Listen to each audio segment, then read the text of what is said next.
Prontinho, começamos a gravar, então boa noite oficialmente a todos e a todas. Espero encontrar todo mundo bem. E a gente hoje vai tratar, gente, de mais um assunto, né, de cunho mais técnico do direito urbanístico. Na semana passada, nós conversamos sobre instrumentos do direito urbanístico, instrumentos que estão muito voltados a tentar garantir o cumprimento da função socioambiental da propriedade, né? A gente falou sobre o parcelamento obrigatório, a edificação compulsória, a gente falou sobre o parcelamento compulsório, sobre o IPTU progressivo no tempo, e como todas essas medidas, elas estão voltadas para a garantia do cumprimento da função socioambiental. E dissemos também que, caso essa propriedade subutilizada, não edificada ou não utilizada, se aplicados o instrumento do PUC, né, se aplicado o IPTU progressivo no tempo, mesmo assim, essa propriedade permaneça sem cumprir com a sua função social, ela seria desapropriada. E aí, para hoje, eu preparei para vocês um material para que a gente possa falar sobre o loteamento e o parcelamento urbano, quando isso não acontece como uma medida de forçar, né, de tentar impelir ao cumprimento da função social da propriedade urbana. Ai, desculpa, gente. Mas sim como uma medida comum ligada ao planejamento urbano. Então, a gente vai ver que o ordinário, né, o ideal, seria que nós tivéssemos, dentro de uma proposta de planejamento urbano, uma cidade que crescesse, que se expandisse, sempre através dos seus loteamentos e desmembramentos. A prática ainda é distante, né, a realidade ainda está distante desse ideal da lei, mas o que a gente vai estudar aqui hoje é justamente o dever ser, né? Como deveria ser, como está previsto aqui na nossa legislação. Eu preparei uns slides para vocês, vou apresentar aqui agora, vou deixá-los também disponíveis no Unileão Digital e vou ressaltar que esse conteúdo vocês podem estudar, assim como o conteúdo da semana passada, né, o conteúdo da semana anterior, está disponível no livro Comentários ao Estatuto da Cidade, do Carvalho Filho. Eu gosto muito desse livro, eu acho ele muito didático, uma linguagem muito acessível. Ai, hoje eu estou exausta, muito clara. E aí eu gostaria que vocês estudassem pelo Carvalho Filho. Uma outra opção bacana de leitura, para quem de repente não se adaptar com o Carvalho Filho, é o livro do Toshio Mukai, que tem esse mesmo título, né? Comentários ao Estatuto da Cidade. Eu estou deixando no último slide a indicação dessas referências, né? Mas estou comentando agora desde já, para a gente evitar aquela coisa de deixar conteúdo acumular, né? Para fazer as leituras só às vésperas da AV2.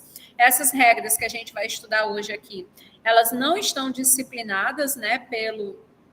Elas não estão disciplinadas pelo Estatuto da Cidade, elas estão disciplinadas por uma lei federal do final dos anos 70 do século XX, porém, essa legislação, para ser bem interpretada, bem aplicada, ela precisa ser compreendida à luz do que está no Estatuto da Cidade e na Constituição Federal.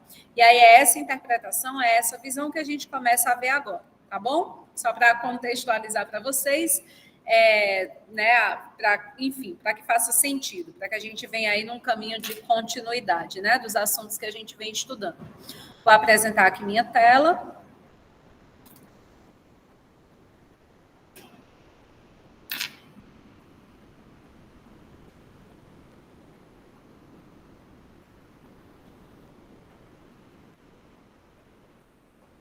Muito bem. Então, gente, na hora que vocês quiserem falar, por favor, fiquem à vontade, tá bom? Eu estou aqui na apresentação, às vezes não consigo ver o que está rolando aqui, mas, enfim, vocês sabem que não me interrompem. Por favor, fiquem à vontade. Eu vou aqui para a apresentação, tá certo? Mas eu vou ficar atenta aqui ao chat. Então, como eu dizia para vocês, o objetivo, né, nosso objetivo de aprendizagem hoje é compreender o processo de parcelamento do solo urbano. Esse processo que a gente está estudando, gente, é o gênero do qual o desmembramento e o loteamento são espécies. Então, para tentar ser mais clara, eu vou dizer o seguinte, que para que a nossa política urbana ela possa, de fato, ser eficiente, ela possa, de fato, resolver os problemas, né? A gente sabe que a urbanização, ela é esse fenômeno caracterizado pelo aumento populacional no ambiente da cidade.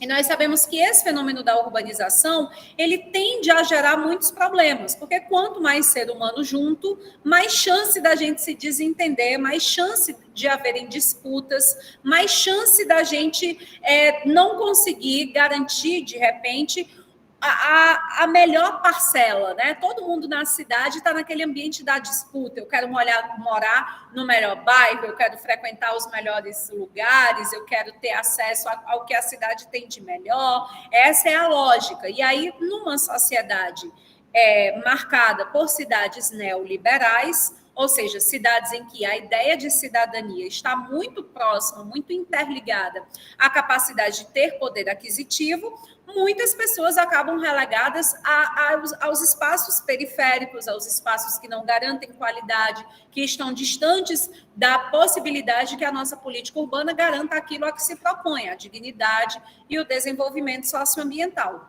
Então, nesse sentido, quanto maior esse aumento populacional, maiores as chances da gente ter os problemas decorrentes da urbanização. Falta de moradia, desemprego, poluição do meio ambiente natural, violência urbana, etc, etc, etc. A lista seria infindável, né? Discriminação, preconceito de todas as ordens, etc, etc.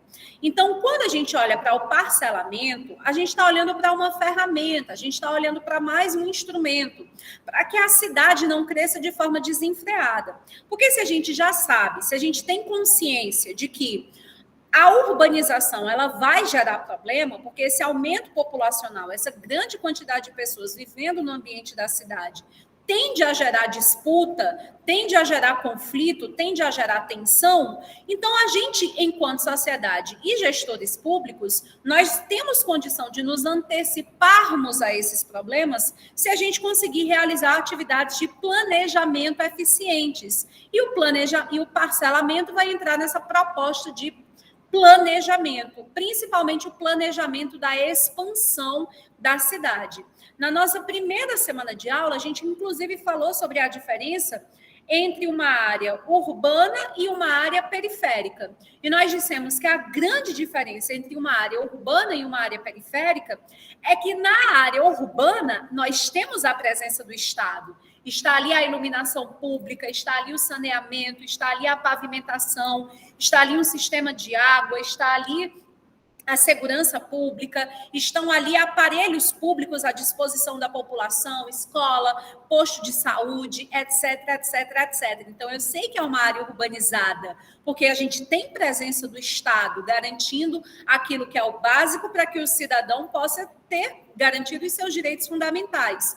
É diferente da área periférica, em que eu tenho essa concentração humana e eu não tenho essa presença do Estado de forma eficiente, eu não tenho essa presença do Estado garantindo as condições básicas para que as pessoas elas tenham assegurados os seus direitos fundamentais. E o parcelamento do solo urbano seria um remédio preventivo para que nós não tivéssemos essas áreas periféricas, porque o parcelamento, ele envolve o planejamento. Então, por exemplo, na cidade hoje, ainda existe ali um espaço de gleba, ou seja, a terra nua, a terra crua, né? A terra que ainda não foi urbanizada. E aí o Estado, ou seja, o Estado, o poder público, né? No caso, o poder público municipal, irá planejar a urbanização desse local por meio, por exemplo, de um loteamento. Então, essa gleba, essa terra, ela vai ser dividida em várias partes para que dentro de cada uma dessas partes, as pessoas possam construir suas moradias, locais de trabalho, empreendimentos públicos, privados, etc. E a partir desse loteamento, nós vamos ter o surgimento de novas ruas, de novas avenidas, de novas rodovias, ou seja, a cidade cresce por meio desse loteamento e ela cresce de forma ordenada, né? O loteamento, para que ele possa ser aprovado pelo poder público público municipal, ele já precisa demonstrar para o poder público municipal que ele vai ter os requisitos básicos, né, ali assegurados, a correta distribuição do contingente populacional, o tamanho, né, desses lotes, as condições de iluminação pública, de rede de saneamento, né, de fornecimento de água, de pavimentação, tudo devidamente estabelecido dentro de um projeto que vai ser analisado pelo Poder Público Municipal e somente depois o Poder Público Municipal verificar, checar que, de fato, todas as diretrizes que geram o cumprimento da função social da propriedade naquele município é que ele vai ser aprovado. Então, por isso que o parcelamento do solo urbano é um dos nossos principais remédios, é um dos nossos principais instrumentos para que nós tivéssemos, né, para que a gente pudesse ter essa realidade na prática, né, de uma cidade planejada. Então, o que é parcelamento? Parcelamento é o gênero da qual loteamento e desmembramento são espécies. O parcelamento, portanto, é toda divisão do solo, né, dessa área que será urbanizada.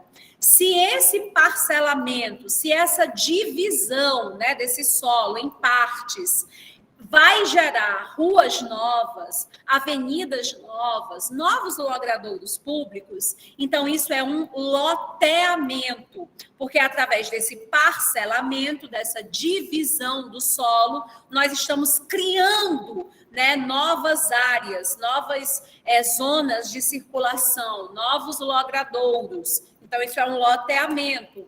Agora, se a gente já tem o loteamento, a área já foi urbanizada, e o que a gente vai fazer é separar esse lote em partes menores, é quebrá-lo em partes menores, é dividi-lo.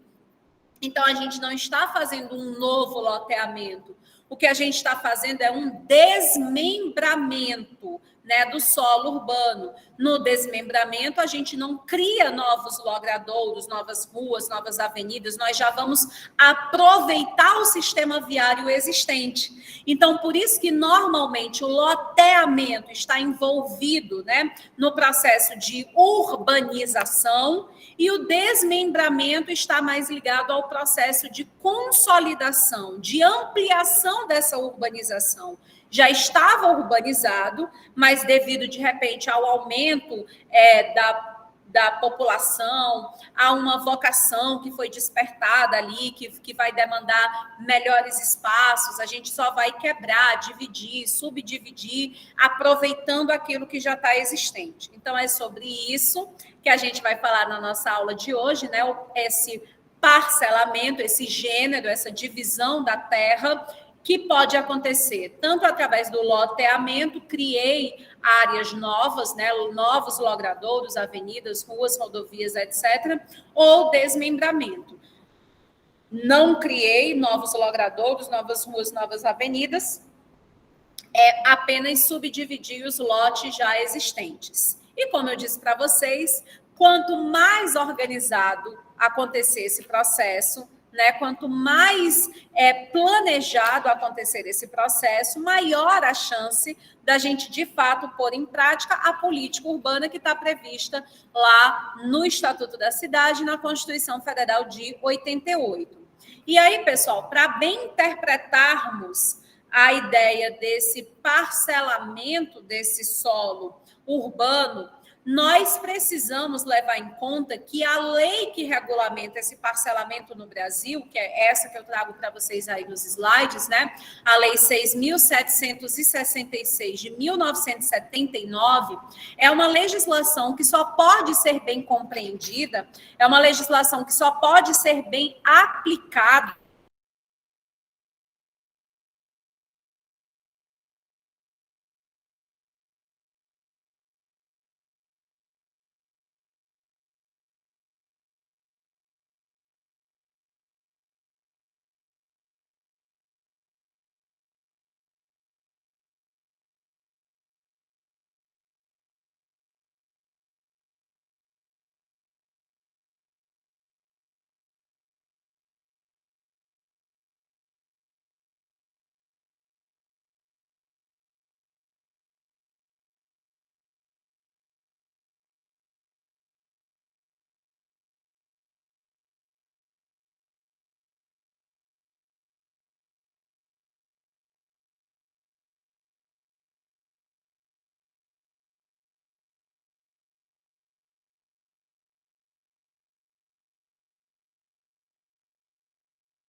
Oi, gente, desculpa, a internet aqui na Unileão hoje está muito, muito, muito ruim, muito instável. Estava até vendo aqui no grupo do WhatsApp que a Dani também não estava conseguindo ministrar a aula dela aqui na sala vizinha. Está bem ruim a internet aqui do bloco que a gente está. Então, peço desculpas e vocês já vão me desculpando se por acaso acontecer de novo, tá? Assim que cai, eu tento retornar.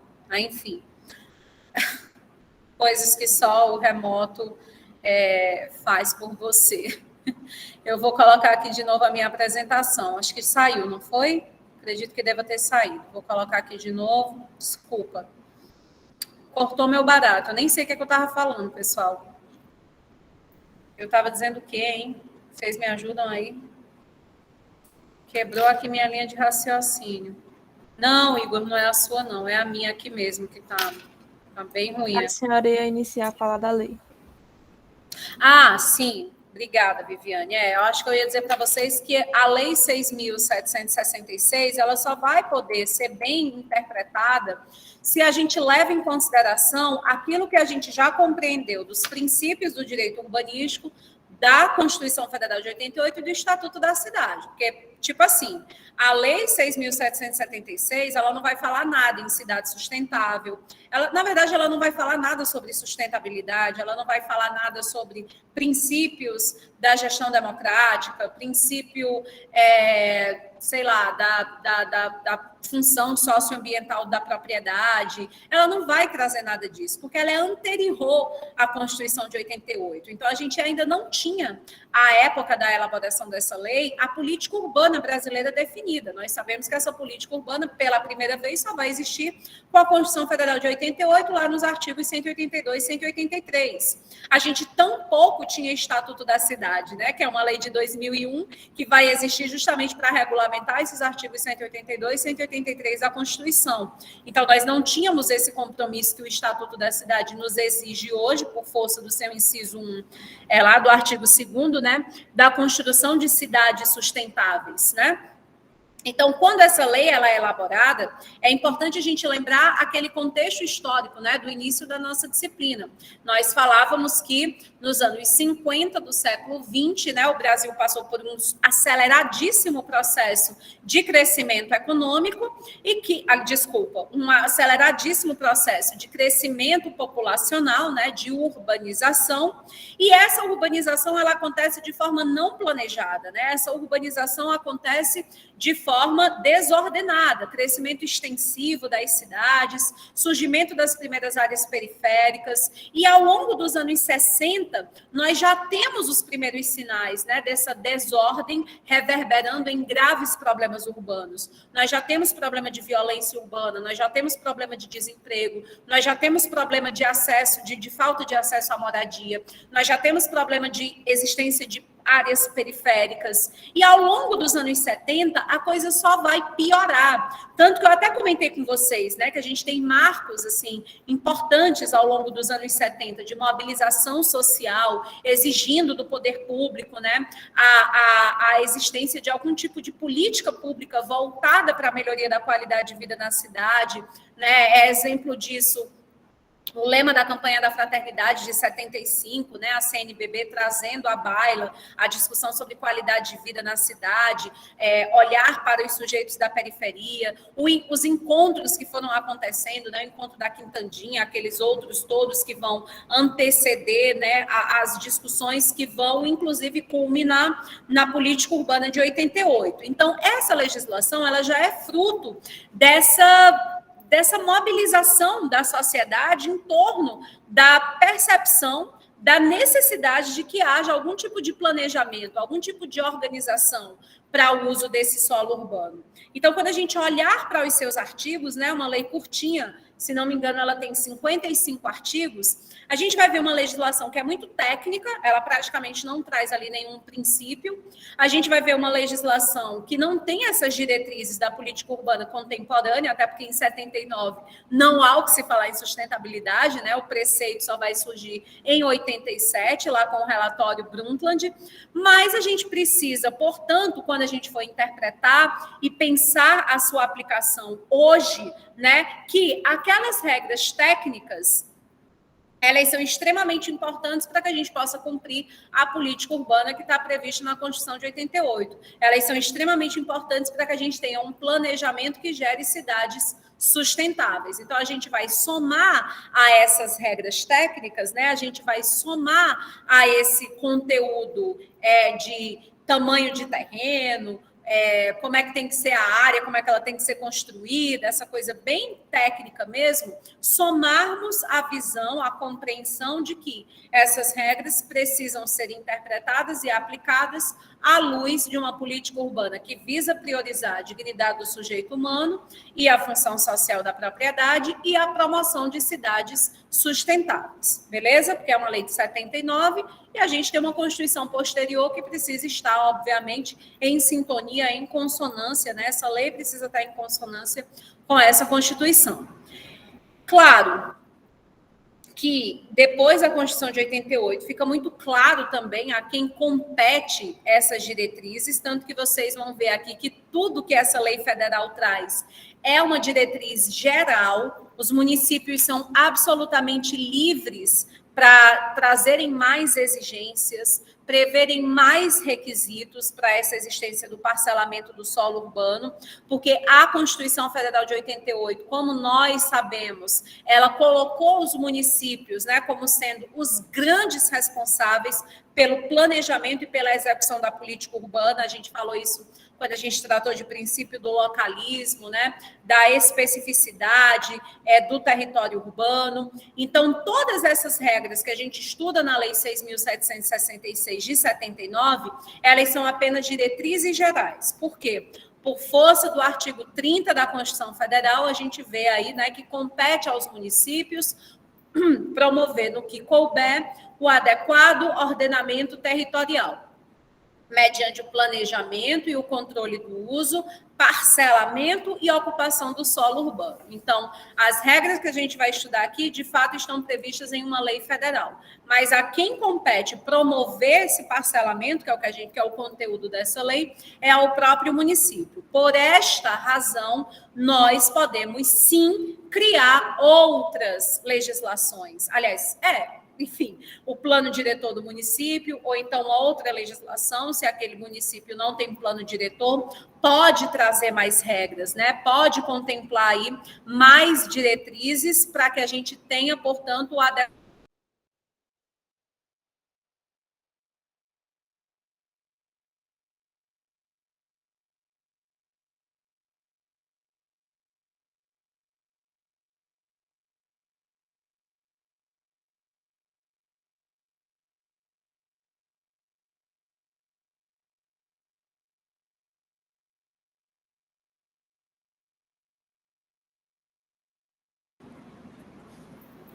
Para que a gente tenha o adequado uso, né, desse solo urbano, beleza? Então, a gente vai parcelar para poder dividir esse solo, né, em partes que garantam o acesso à terra urbana.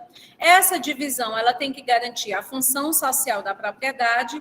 Para que essa função social da propriedade seja atendida, a gente precisa obedecer a alguns requisitos. Esses requisitos gerais estão nessa Lei Federal de 1979, mas nada obsta a que o município crie mais regras para isso, tá bom? Tranquilo até aqui, apesar das interrupções?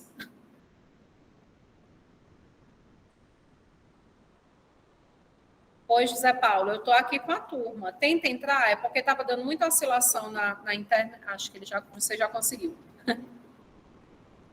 Estava gravando um áudio para ti. Conseguiu entrar? Tá aí, José Paulo? Deu certo? Só me confirma. Eu estava mandando um áudio para ti, para explicar, que estava caindo muito a minha internet e talvez fosse por isso. Deu certo sim, professora. Pronto. E aí, indo para esse regramento geral, pessoal, dessa lei, há um limite, né, de 125 metros quadrados para se ter um lote. No entanto, o município vai poder criar uma lei que pode aumentar essa metragem para até 500 metros quadrados. Em vista disso, embora exista uma lei federal regulando sobre o tamanho do lote, o município pode editar uma lei específica para mudar o limite do planejamento de determinada região. Então, isso vai bem ao encontro, né, disso que eu estou tentando deixar claro para vocês, que embora existam regras gerais previstas na lei federal, nada obsta que o município possa alterar isso. Importante memorizar esse dado aí, às vezes ele aparece, né, em questão objetiva. Esse conteúdo costuma ser cobrado, né, nos concursos de procuradoria, AGU. É interessante perceber, normalmente não é com o nome de direito urbanístico, mas é dentro de direito administrativo, tá bom? Então, fiquem atentos. A lei federal garante que para ser lote tem que ter um limite ali de 125 metros quadrados, né, no mínimo, mas o município pode expandir isso até 500 metros quadrados. Qualquer coisa vocês vão falando. Nos locais de baixa renda, torna-se preciso empreender soluções viáveis para que todas as pessoas possam ter a infraestrutura básica para uma vida digna e saudável.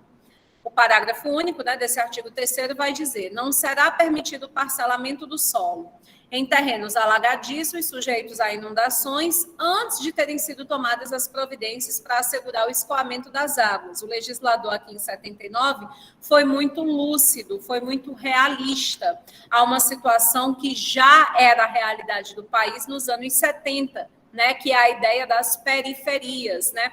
Por isso, os locais de baixa renda, né, e aí de pessoas de baixa renda, precisaria pensar, precisaria empreender soluções viáveis para a garantia de uma infraestrutura básica.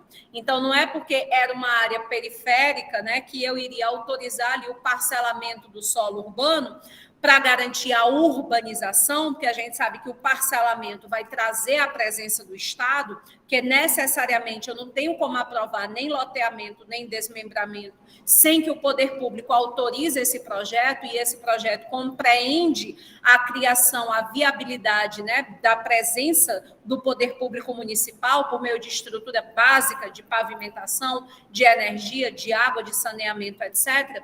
Então, ele já se antecipa, dizendo, olha, nem venha querer fazer um loteamento, por exemplo, a partir de uma área periférica que se encontra nessa situação, terrenos alagadiços, terrenos sujeitos a inundações, porque isso não pode ser aprovado, né? O poder público municipal encontra aí uma barreira, uma restrição, a não ser que esse problema já tenha sido resolvido, que a gente já tenha conseguido assegurar esse escoamento das águas. Aí vocês devem estar se perguntando assim, beleza, então é para deixar as pessoas em área periférica? Não vai urbanizar? E aí a resposta seria: ou a gente resolve esse problema do escoamento das águas, e aí, beleza, eu vou poder fazer o loteamento, e as pessoas finalmente vão sair de uma área que essa área deixa de ser periférica e passa a ser urbanizada, ou a gente vai retirar essas pessoas dessa área e alocá-las em área adequada, porque não adianta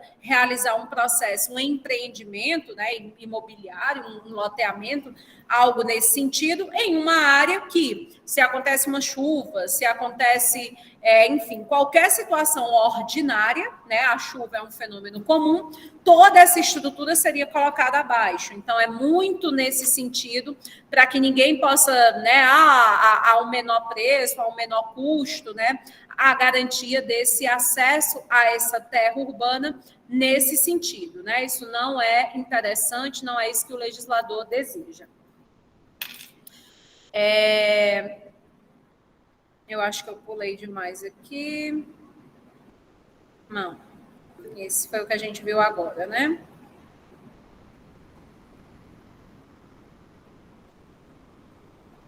Oi, Viviane. Professora, eu tenho uma dúvida. Esses loteamentos que tem das imobiliárias privadas, é uma forma do município fazer esse parcelamento do solo e faz uma concessão para as imobiliárias? Viviane, a ideia é maravilhosa, essa tua questão aí, porque a ideia é justamente essa. Vocês lembram que A gente sabe que a gente está lidando aqui com direito ambiental, né? Porque quando a gente fala de direito urbanístico, a gente está falando do espaço urbano, o espaço urbano é o meio ambiente artificial. Então, você sabe que o artigo 225 lá no caput, ele diz que é dever de todos, né? Do poder público e da coletividade, a proteção, né? E a preservação do meio ambiente, para as atuais e para as futuras gerações. E nós sabemos, por força dos princípios do direito urbanístico, que um dos nossos principais princípios é justamente esse que prevê o compartilhamento, né, da responsabilidade pela garantia da qualidade de vida urbana. Nós sabemos que o urbanismo é uma função pública, mas nós sabemos que o fato de ser uma função pública não retira da iniciativa privada, não retira dos cidadãos, não retira da coletividade o seu dever de colaborar para que a gente tenha esse meio ambiente equilibrado. Então, a ideia do parcelamento do solo urbano é justamente que seja realizado, né, pela iniciativa privada. Lembremos sempre do artigo 170, né, da Constituição Federal. Nós estamos em uma economia que prioriza a livre iniciativa, o crescimento econômico, é uma sociedade de base capitalista. É interessantíssimo para o poder público, né, que a iniciativa privada tenha ações nesse sentido, né, de promoção de loteamentos, de desmembramentos. Primeiro porque existe ali um investimento, um capital que não precisará ser retirado, né, dos cofres públicos, que são continuamente, né, alegados como uma dificuldade para a promoção desse ordenamento. Se faz essa parceria público-privada, o empreendedor sai ganhando, porque é um negócio lucrativo, o poder público municipal sai ganhando, porque nós estamos fazendo a expansão dessa cidade de forma planejada. O projeto que é apresentado pela iniciativa privada precisa atender às diretrizes urbanísticas do município e, em tese, todo mundo sai ganhando. Agora, isso no campo do ideal, do DVC. Na prática, nós sabemos que nós vivemos em cidades neoliberais e que, portanto, muitas vezes a ideia de cidadania está atrelada ao ganho que o sujeito tenha, né, ao seu aporte financeiro. Então, nesse caso, e num país como o Brasil, que historicamente tem uma séria dificuldade em promover o acesso à terra, né, nós nunca tivemos uma reforma agrária, nós ainda não tivemos uma reforma urbana, o acesso à terra não é algo tranquilo, acessível, então é óbvio que nós precisamos não somente deixar a cargo da iniciativa privada esses loteamentos, esses parcelamentos, porque nós temos uma parcela muito considerável da população que não terá condições, renda per capita o suficiente para garantir esse acesso a essa terra urbana.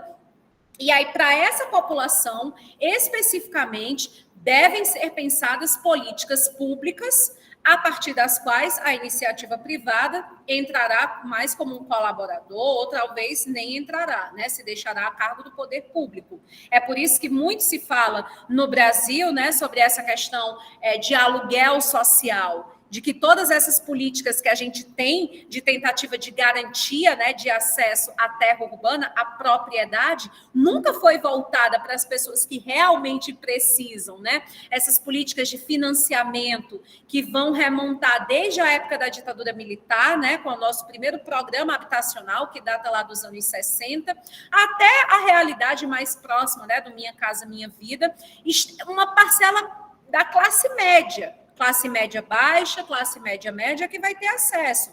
Mas aquelas pessoas que realmente estão em situação de vulnerabilidade, que não têm uma renda mínima adequada para garantir seu sustento e da sua família, elas não conseguem ter acesso a essa terra urbana por meio desses programas, né? Isso é uma crítica contínua que se faz aí, que os urbanistas, os cientistas sociais fazem com relação ao Brasil nessa questão do acesso à terra urbana, propondo, inclusive, outras soluções, né? Das quais o aluguel social muitas vezes se destaca. Se pode dizer que as casas populares do MCMV é o parcelamento diretamente pelo Estado, então,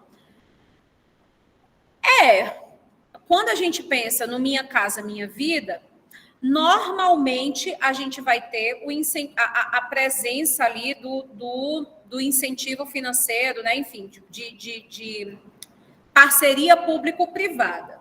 Mas, efetivamente, principalmente, sim, é esse parcelamento conduzido pelo poder público.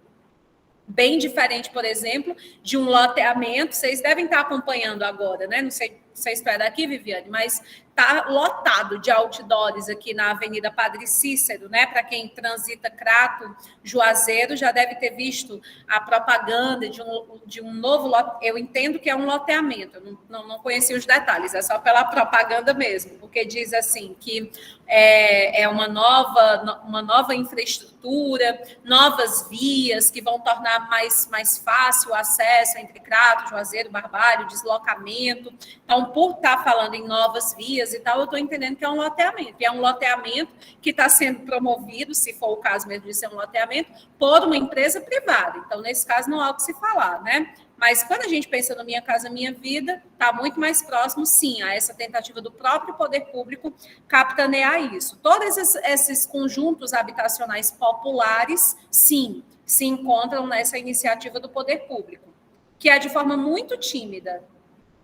Nos anos 60, havia a preocupação de que esses conjuntos habitacionais populares, eles fossem próximos ao local de trabalho dos trabalhadores, próximos a indústrias, próximos às fábricas, quase como uma coisa meio que acoplada, já pensando que aquelas pessoas trabalhariam ali perto e já poderiam residir. Essa é uma crítica que se faz a esses programas, né, de acesso à terra urbana no Brasil, né, que nunca se pensou em uma real integração das pessoas, né? É como se a classe pobre, né, a camada popular, ela realmente o ideal, olha onde é que são colocados os conjuntos habitacionais populares, olha onde é que essas casas costumam estar. São espaços que eram periféricos, muitas vezes, acabam se transformando em urbanizados, mas é uma urbanização um tanto quanto capenga, né? Existe muita dificuldade de acesso, de transporte público,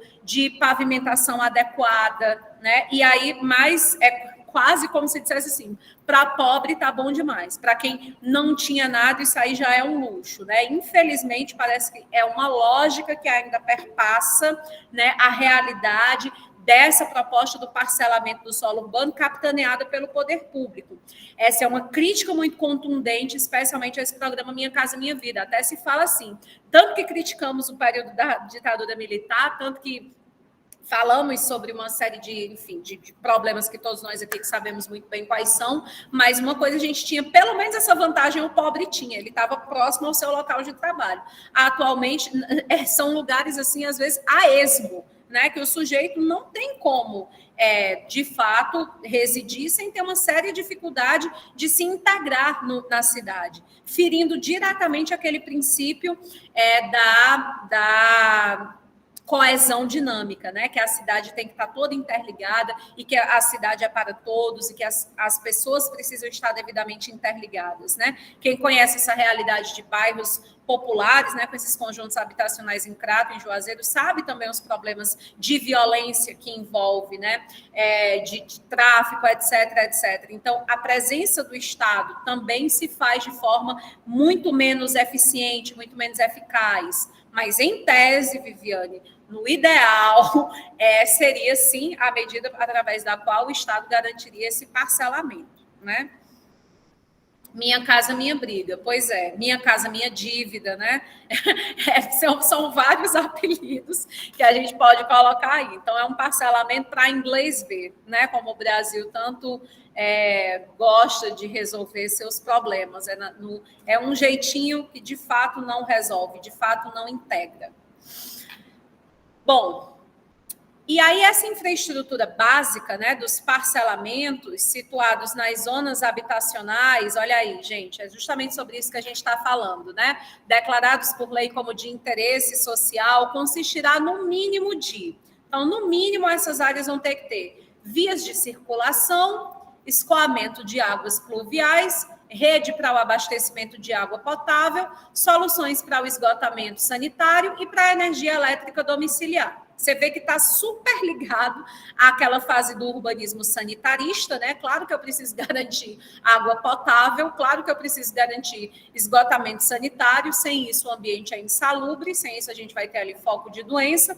Claro que eu preciso garantir o escoamento das águas das chuvas, senão eu vou passar por um processo de alagamento, vai me gerar problemas de circulação. Então, a lei estabelece esses requisitos mínimos, né? Bem nessa lógica que eu estou dizendo. Para pobre está bom demais. Vai ter ali o básico do básico para que se possa viver com dignidade, né? Por força da Lei 6.796. Nós sabemos, já disse isso e repito, que nós podemos ter outras regras pensadas pelo município para complementar e que estejam de acordo lá com a sua estratégia de desenvolvimento.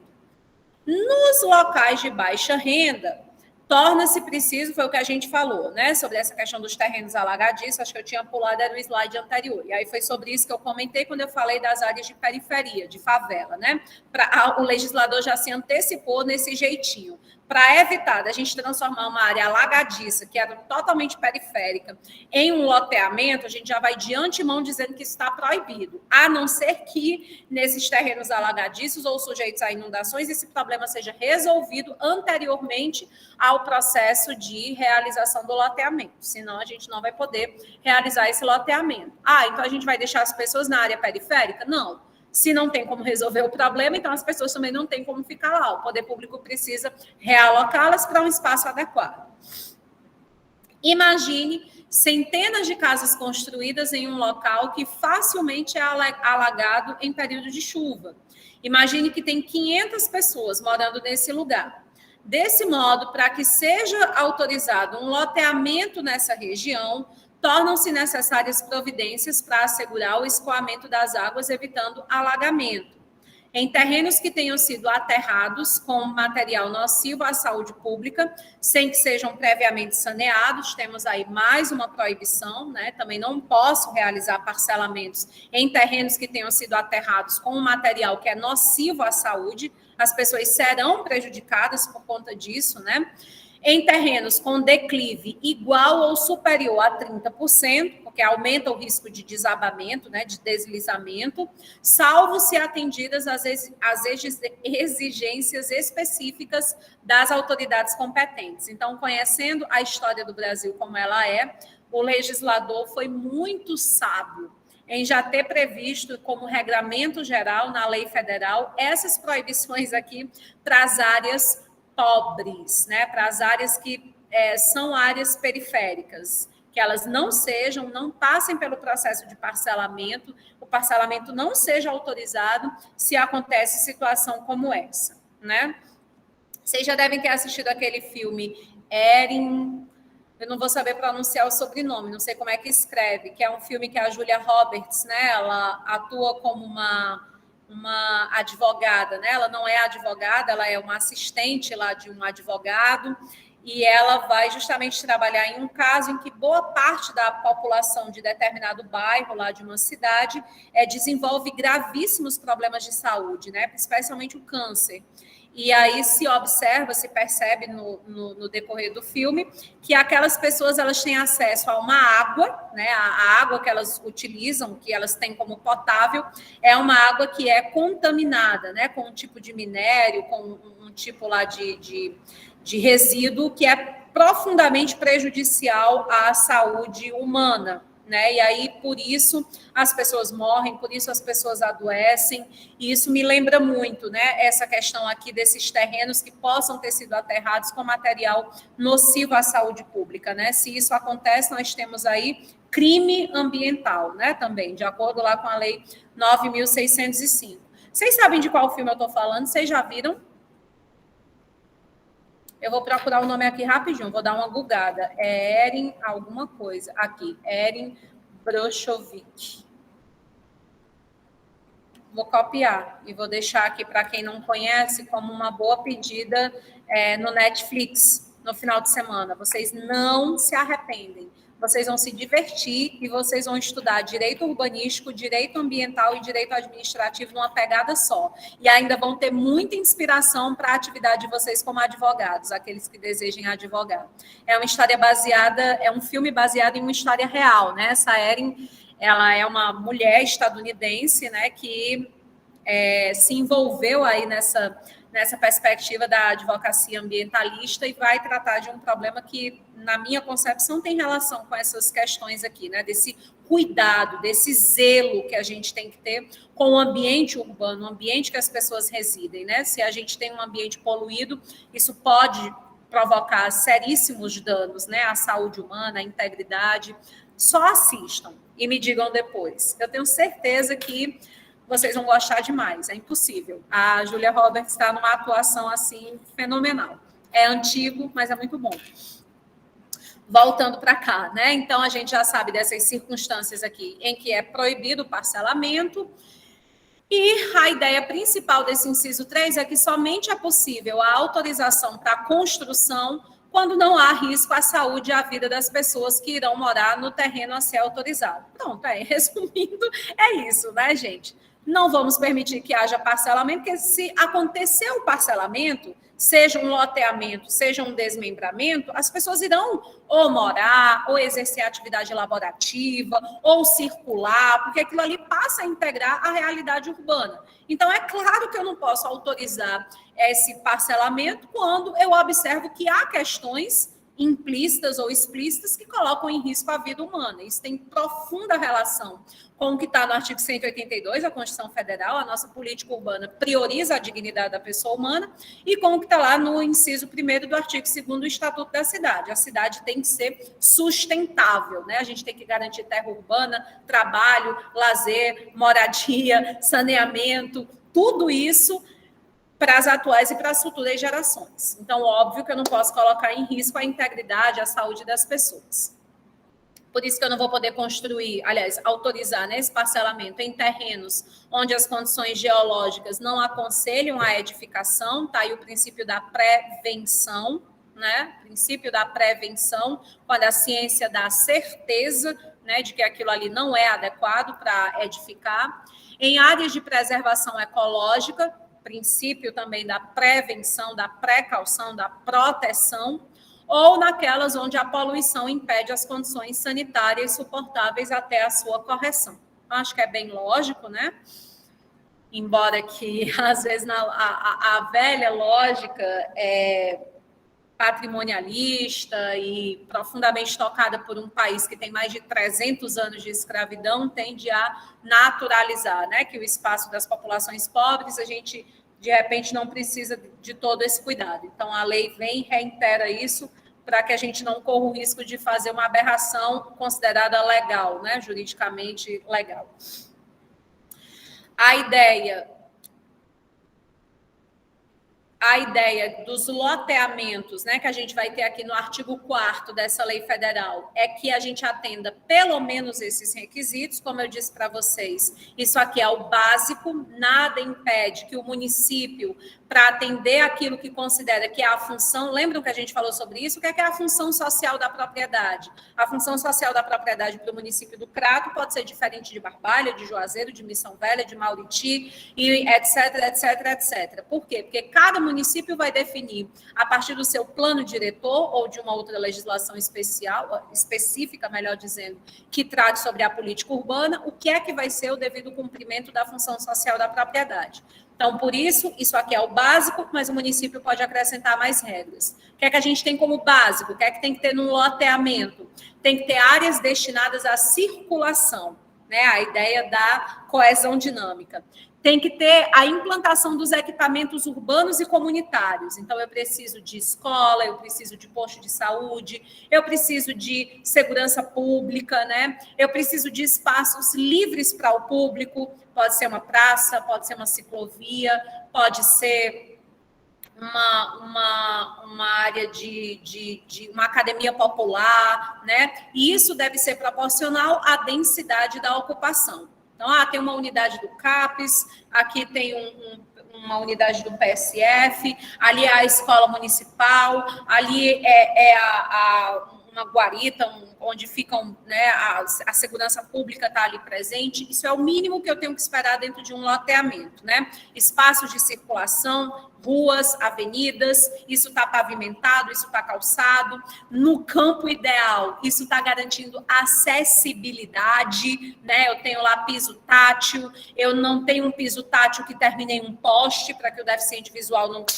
taque a cabeça lá, como acontece, né, em muitas das nossas cidades. Eu tenho preferencialmente as calçadas largas, beleza. Isso é o que eu vou esperar dentro do projeto do loteamento. Eu vou ter lotes com o mínimo, né, área mínima de 125 metros quadrados, a frente mínima de 5 metros, salvo para o loteamento, que é justamente voltado para os conjuntos habitacionais, porque nesse caso a gente pode ter uma redução ou uma ampliação. Normalmente o que acontece é uma redução, por isso que às vezes a gente tem, né, frentes de 3,5 metros, 4 metros, mas isso está previsto pela lei federal, não está errado, mas em via de regra, fora dessa realidade aí dos conjuntos habitacionais de interesse social, 5 metros, né, de frente mínima, 125 metros quadrados o tamanho do lote. Caso o indivíduo não tenha condições para adquirir área mínima de lotes, a prefeitura deve estudar o caso, assegurando ou não o direito de construção de áreas menores que 125 metros quadrados. Então, sempre vai perpassar essa realidade do poder público municipal. O poder público municipal é a grande estrela, né, do direito urbanístico, por força da própria Constituição. Ao longo das águas correntes e dormentes e das faixas de domínio público das rodovias e ferrovias, é obrigatório a reserva de uma faixa não edificável de 15 metros de cada lado, né? Garantia aqui de segurança para essa construção, de preservação de meio ambiente natural, salvo maiores exigências de legislação específica. As vias do loteamento devem se articular com as vias adjacentes oficiais, existentes ou projetadas, e harmonizar-se com a topografia local. Não pode ser aquilo que muitas vezes acontece, né? A esmo, especialmente nessas áreas aí de conjuntos habitacionais. Não está interligado de jeito nenhum aquelas ruas, né, daquele bairro, daquela realidade, com o restante da cidade, né, especialmente nas suas áreas mais privilegiadas, que concentram a maioria dos aparelhos urbanos. Para análise, para aprovação do parcelamento, seja loteamento, seja desmembramento, a gente precisa obedecer a essas fases, e as fases envolvem, né? Primeira coisa é o sujeito, o empreendedor, procurar o poder público municipal para receber as diretrizes do município sobre como que se deve acontecer esse parcelamento do solo urbano. Munido dessas diretrizes, nós iremos contratar a equipe multidisciplinar, né, engenheiro, arquiteto, urbanista, etc., para elaborar lá o meu projeto desse loteamento. Elaborado o projeto, eu vou submetê-lo à prefeitura, normalmente Secretaria de Obras, né, e Planejamento, Secretaria de Meio Ambiente, enfim, cada município vai pensar quem vai ter a competência para aprovar ou não o projeto. Se o projeto do parcelamento, desmembramento, loteamento, enfim, for aprovado, a gente vai ter o pré-registro, né? O pré-registro desse loteamento me autoriza a iniciar, então, a execução. Contrata os trabalhadores, chama trator, vamos fazer o que está previsto lá no projeto. Loteamento realizado ou desmembramento realizado, agora é só fazer o registro desse parcelamento. Beleza? Essas são as etapas, esse é o fluxo previsto pela lei federal. Nada impede que nós tenhamos outros requisitos exigidos pelo poder público municipal, de acordo com a estratégia pensada por aquele município para que se atinja a função social da propriedade, né? E aí alguns conceitos interessantes, a gente já falou, vou só recapitular, né? Quando não aconteceu ainda nem o desmembramento, nem o loteamento, né, nós estamos diante de uma gleba, né? A gleba é essa terra nua, crua, não foi submetida ainda ao parcelamento do solo urbano. Quando esse parcelamento ele acontece, aí ele vai virar um lote, a gleba passa a ser lote, quando ela detém a infraestrutura básica, a presença do Estado, ou seja, O lote é a área urbanizada, e a gente tem, através desse lote, né, a criação de novas vias de circulação, de logradouros, ou a ampliação dessas vias existentes. E quando a gente não tem a criação de novas vias, de novos logradouros, de novas avenidas, a gente não vai ter, então, um novo lote. A gente tem apenas o desmembramento do lote, né? Ampliando ali, prolongando ali as áreas urbanas já existentes. Por isso que eu deixei em destaque aqui para vocês, né? Que loteamento e desmembramento são espécies de parcelamento de um lote. A diferença entre eles é que, enquanto o loteamento tem a incumbência de criar um novo sistema viário, o desmembramento aproveita o sistema viário já existente, né? A gente simplesmente amplia, quebra, né? Esse lote que era de 500 metros quadrados, eu vou dividir agora, são 2 lotes de 125 metros quadrados cada um, e aqui, portanto, a gente está dando mais condição de novas construções, de novas edificações, beleza, mas isso não está aumentando, né, a quantidade de elementos do sistema viário, né, de ruas, de avenidas, de rodovias, nada disso. É apenas realmente uma ampliação. Por isso que o desmembramento, normalmente, ele acontece quando esse loteamento já está consolidado. A gente, às vezes, tem um aumento populacional e a gente percebe que a área pode ser melhor utilizada se subdividida. E aí, antes da elaboração desse projeto do loteamento, como eu disse para vocês, o sujeito tem que procurar junto à prefeitura, né, ou ao Distrito Federal, porque, enfim, que se equivale, né, essas regras, né, essas diretrizes para saber o que é que, né, assim, como que a cidade ela está pensada. Por isso que é no plano diretor que eu vou encontrar essas diretrizes, ou numa lei municipal específica, né? Então, a prefeitura vai me ajudar a conhecer as divisas dessa gleba que eu pretendo lotear, as curvas de nível, a distância adequada, isso quando está exigido em lei, né, estadual ou municipal. Eu vou ter acesso a saber quais são os cursos de água, os bosques, as construções existentes, a localização das áreas livres, dos equipamentos urbanos e comunitários que estão ali nas adjacências, para poder planejar, né, bem direitinho como é que esse loteamento vai poder estar melhor interligado a essas áreas para garantir essa coesão dinâmica. O tipo de loteamento a que se destina, as características dessas zonas de uso contíguas. A prefeitura, né, precisa indicar as ruas, as estradas que compõem o sistema viário, né, que está ali nas proximidades desse loteamento, para que eu possa respeitar essas áreas que já existem.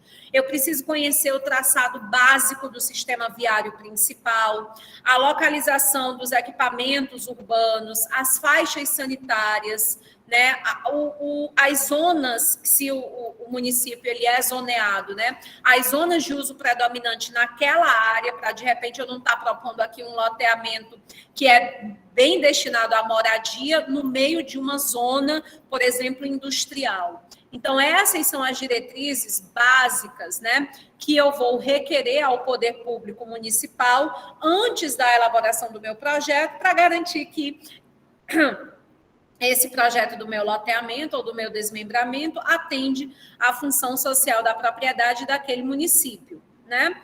Os municípios com menos de 50 mil habitantes, ou seja, tem plano diretor, porque se tem menos de 50 mil, tem mais de 20 mil, né? E aqueles cujo plano diretor contiver diretrizes de urbanização para a zona em que situe o parcelamento, pode dispensar a fixação dessas diretrizes, claro, né? Porque aí a gente já vai ter um regramento específico para aquela área onde se está propondo esse parcelamento do solo.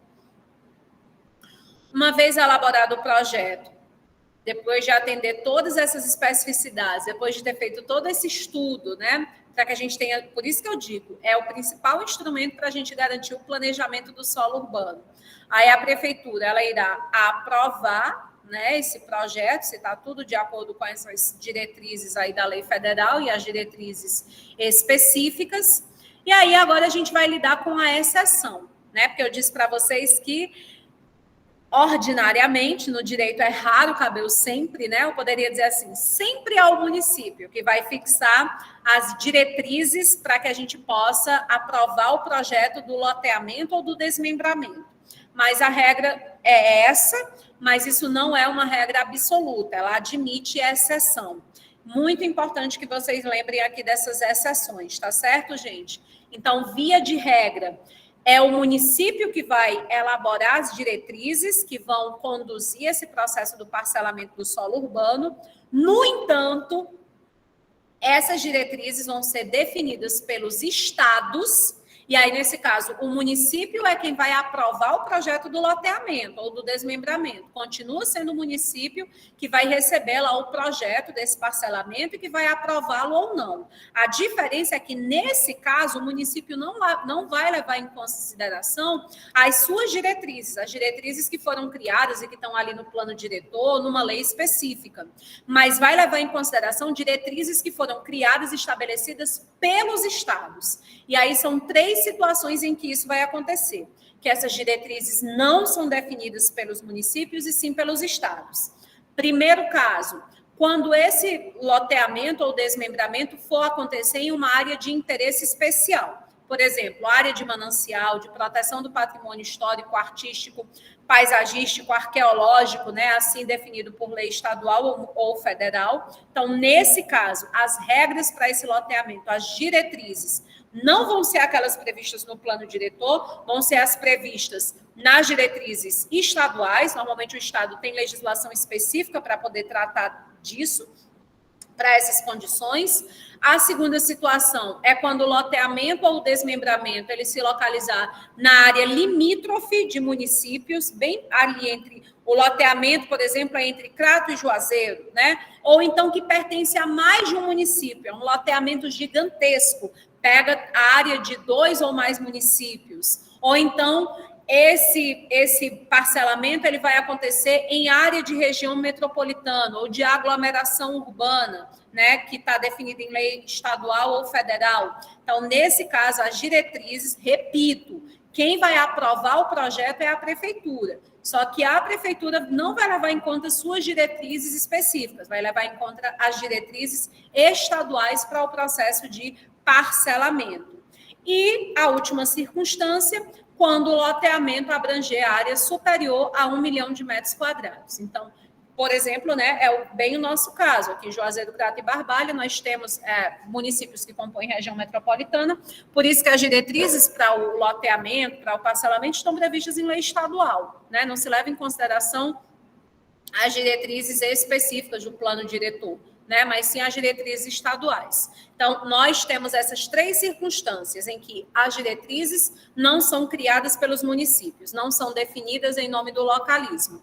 Por razão óbvia, né? Se o município compõe região metropolitana, aglomeração urbana, está em área de proteção especial, abrange uma área superior a 1 milhão de metros quadrados, é uma área muito grande, vai pegar um contingente populacional muito grande, supera o localismo, impacta todo o estado, é estratégico para o estado ter conhecimento disso.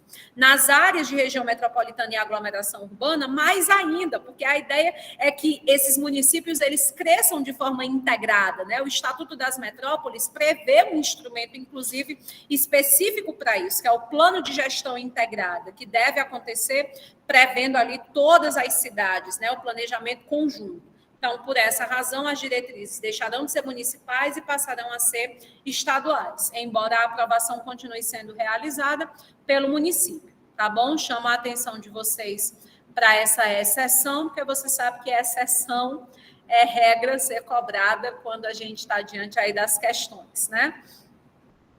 Eu acho que o material mais legal sobre isso é realmente o livro do Carvalho Filho, Comentários ao Estatuto da Cidade, que está lá na Biblioteca Virtual. E, embora essas regras não sejam do Estatuto da Cidade, né, sejam dessa lei federal, mas ele trata sobre isso no livro. Se você não gosta muito do Carvalho Filho, pega lá o Toshio Mukai, que ele também vai ter uma ótima leitura. Estou recomendando esses 2 porque são os livros disponíveis na biblioteca virtual que tratam melhor sobre a questão. Mas claro que quem quer se aprofundar, principalmente pensando na perspectiva de concurso, é pegar os livros de direito urbanístico, né, especialmente do Frederico Amado, lá da Juspódio.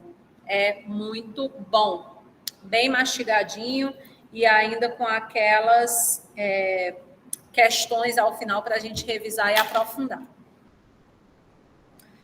Beleza, minha gente? Tranquilo? Pois muito bem, vou fazer a frequência. Semana que vem a gente fala sobre a uso capião especial urbana. E já estamos bem pertinho de concluir o conteúdo da disciplina. Estava comentando com o pessoal do horário AB, né, da turma 316, que direito urbanístico está sendo ofertado, acredito eu, que pela última vez esse semestre, né, como disciplina obrigatória.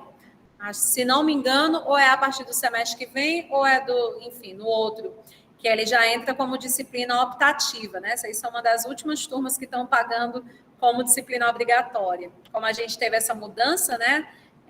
De que a inclusão obrigatória aí do direito digital, né? Do direito financeiro na matriz curricular, essa alteração aí do CNE, algumas disciplinas precisaram sair, né? A gente teve que cortar na carne, o urbanístico é uma delas.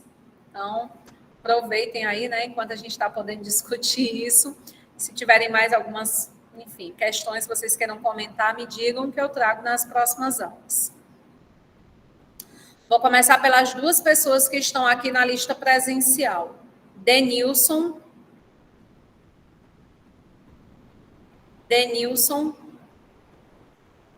Maria Eduarda Barbalho. Não? Ok.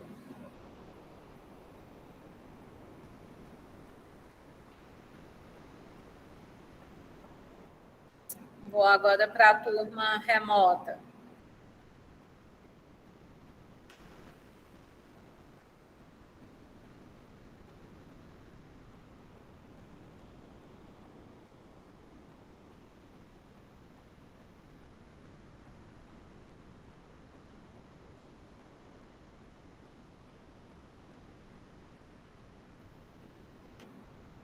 Alan, Alifen, Alissa, Presente. Ana Larissa,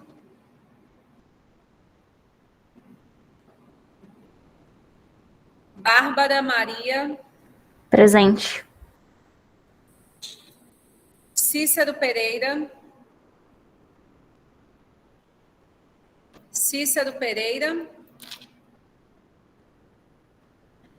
Cícero Rogério,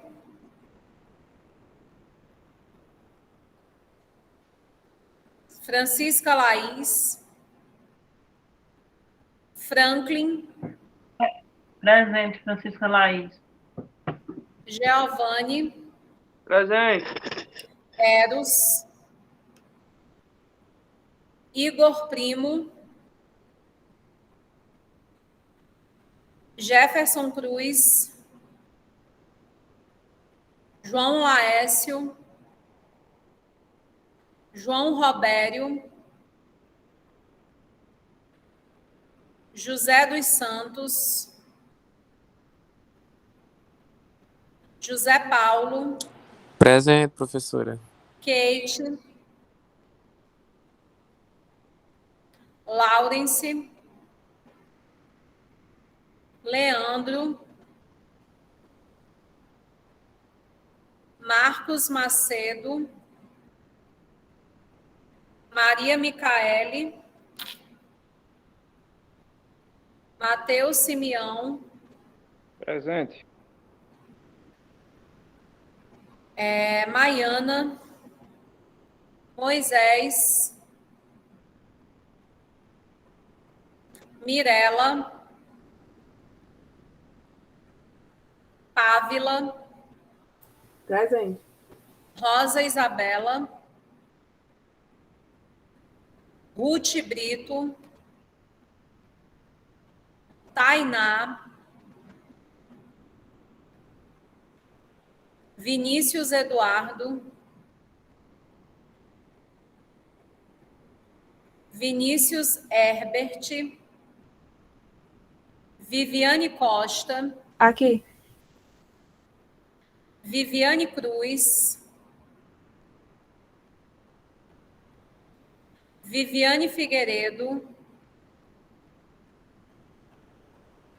Ian Almino. Beleza, gente. Até semana que vem, se Deus quiser. Tudo de bom.